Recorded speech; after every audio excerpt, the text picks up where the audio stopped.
There are moments in a family that change everything without anyone announcing that they have. No argument, no confrontation, and no formal declaration. In this story, it was just a coat placed on the shoulders of a 17-year-old boy by a father who loved him without once stopping to consider what that coat was saying to everyone else in the camp. That coat said something.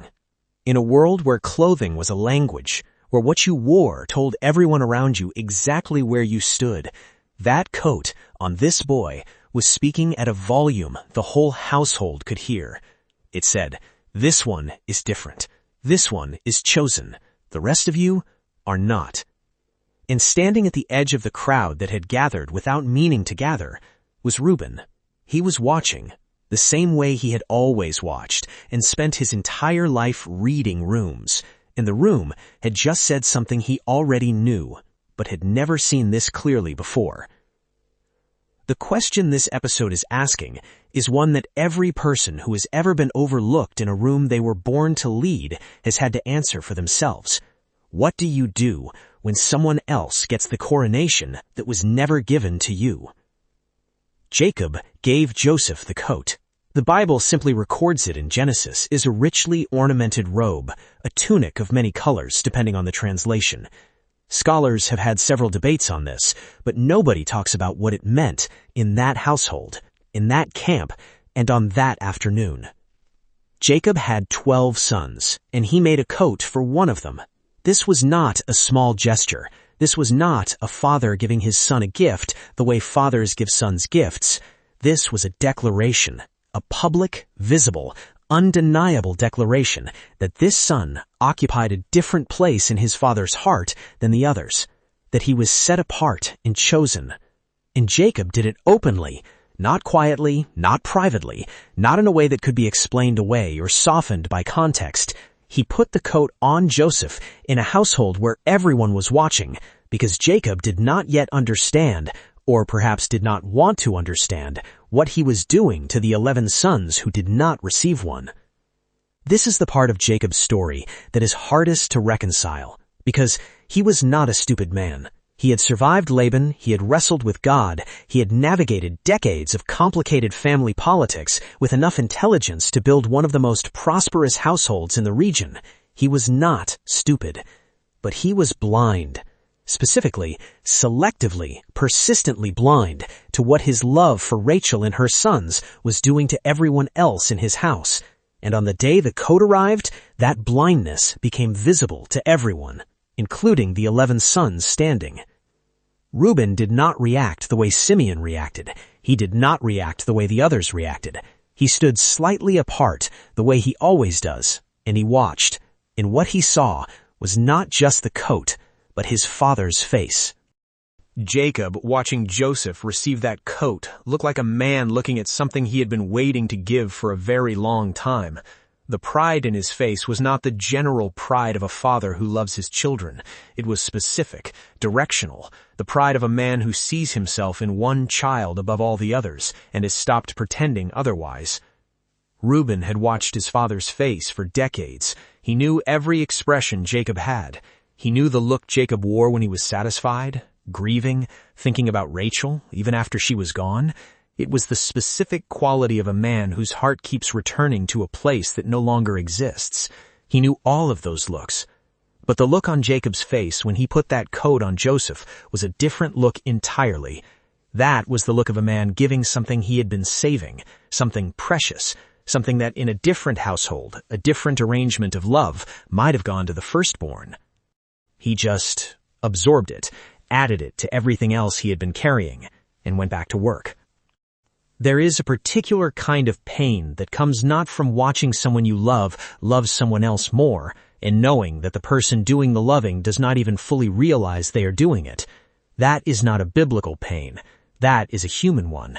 And if you have ever sat in a family gathering and watched a parent's face light up for a sibling in a way it never quite lit up for you, then you already know exactly what Reuben was feeling while standing at the edge of that crowd and watching his father give Joseph the coat. The brothers did not take it quietly. Genesis 37 verse 4 is precise about this. When his brothers saw that his father loved him more than any of them, they hated him and could not speak a kind word to him. Did you see that line? They could not speak a kind word. Not would not, could not. The hatred had gone deep enough that even ordinary civility had become impossible. Now, hatred is a strong word, and I want to be careful with it, because what was happening in those brothers was not simple. It was not clean. It was not the hatred of people who were wrong to feel what they felt. It was the hatred that grows, slowly, in people who had been overlooked for long enough that the overlooking has become part of the architecture of who they are. They did not hate Joseph because Joseph had done something to them. They hated Joseph because Joseph had been chosen, and they had not been. And the coat was the most visible proof yet of a truth they had been living inside for years. Simeon's hatred was the loudest. It always was. Simeon processed pain the way a forge processes metal at high temperature until something hard came out the other side. He did not disguise what he felt. He did not manage it. He simply carried it at full volume and let it fill every room he entered. Levi followed Simeon. Levi always followed Simeon. The others settled into their own versions of the same feeling. Dan with his sharp tongue. Naphtali and the sons of the concubines with the particular bitterness of those who had always occupied the lowest rung of this household's hierarchy. Judah, quiet, calculating, filing it all away. Zebulun at the edge of everything, feeling it all, but showing nothing. And Reuben, standing at the head of a group he could not lead, having a feeling he could not redirect, about a situation he could not change, the familiar position he had been standing in his whole life. He did not hate Joseph. That is the important thing to understand about Reuben in this moment. He did not hate his brother. What he felt was more complicated than hate and more painful. He felt the specific grief of a man who understood what was happening, who could see where it was going, who knew that the coat was not just a coat, but was a match being held close to something that had been accumulating in this household for years, and did not know how to stop it. Then Joseph had the dreams, 2 of them. And this is the part that still confuses people when they read it. He told everyone. The first dream, his brothers' sheaves bowing down to his sheave, he told his brothers. They hated him more. The second dream, the sun and the moon and 11 stars bowing down to him, he told his brothers and his father. Now, just wait. Let us stop here for a moment because there's a question that Genesis does not answer that is worth sitting with. Why did Joseph tell them? Was he naive? Probably. He was 17. Was he showing off? Perhaps. But the text does not suggest he understood what he was doing to the room. Was it God moving through a 17-year-old? Dreams that needed to be spoken because they were not just dreams but prophecy. Almost certainly yes. But here's the thing about God moving through a 17-year-old.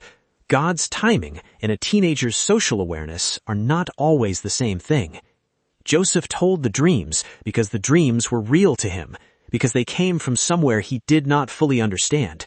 And at 17, you do not always fully know the difference between a truth that needs to be shared and the one that needs to be held quietly until the world is ready for it. The brothers heard the dreams, and something that had been simmering began to boil. And Jacob rebuked Joseph for the dreams. He said publicly, "What is this dream you had? Will your mother and I and your brothers actually come and bow down to the ground before you?" He rebuked him, but kept the matter in his mind. Genesis 37, verse 11.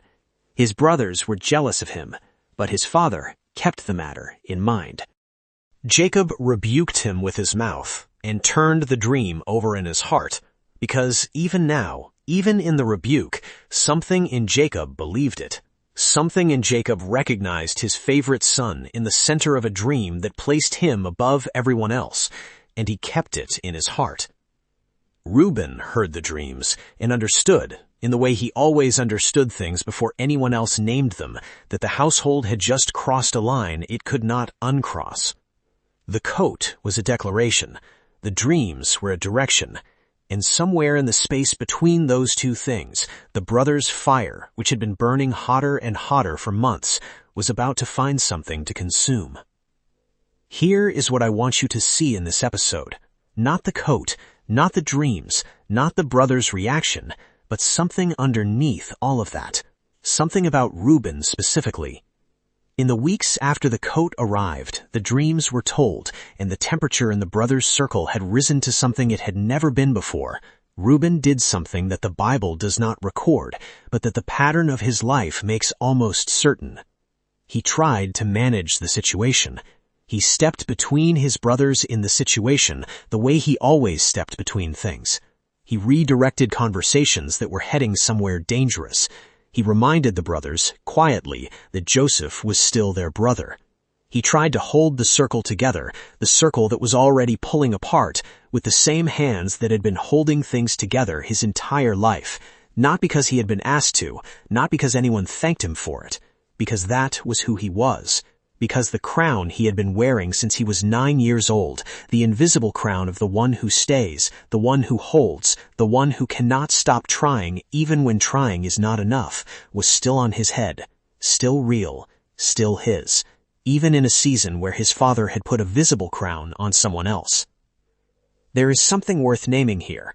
We spend a lot of time in our lives focused on the crowns we can see, the promotions, the recognition, the public acknowledgement, the coat put on someone else in front of everyone, and we measure our own worth by whether we received one.